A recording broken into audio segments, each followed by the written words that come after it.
À 18 ans, Jennifer participait à la première saison de la Star Academy, présentée par Nico Aliagas. Si la jolie brune a sorti 8 albums studio depuis sa victoire et a endossé le rôle de coach pour The Voice et The Voice Kids, elle n'oublie pas ses débuts. Alors que TF1 diffusera prochainement un documentaire afin de marquer les 20 ans de la Star Academy, c'est sur Instagram que Jennifer a souhaité revenir sur son expérience. Parce qu'il y a plusieurs vies dans une vie, la mienne a été marquée par tellement d'étapes importantes qui ont fait de moi celle que je suis. Et parmi tous ces moments de vie, il y en a un si particulier, qui m'a totalement transformé et libéré à la fois. Le soir du 20 octobre 2001, je découvrais le fameux château de Damary-lès entre pudeur et insouciance. Je n'avais que 18 ans, et cette aventure s'apparentait plus pour moi à un départ en colonie de vacances qu'à un rêve de star, a commencé la chanteuse de 38 ans. Se remémorant son expérience, Jennifer a confié, très vite, j'ai compris qu'au-delà d'un divertissement pour la télé, c'était un véritable challenge qui m'attendait et de superbes rencontres.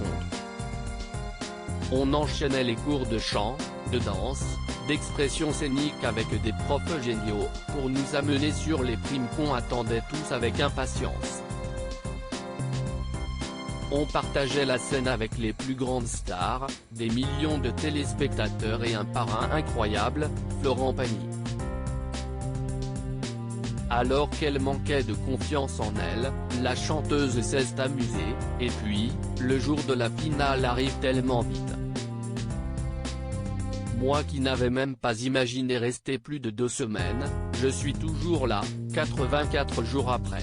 Et nous étions tous très loin de la réalité, totalement inconscients de ce qu'il se passait derrière les écrans de télévision, de l'engouement du public pour la Star Academy, de la passion et l'affection de ces millions de téléspectateurs qui nous portaient sur chaque prime.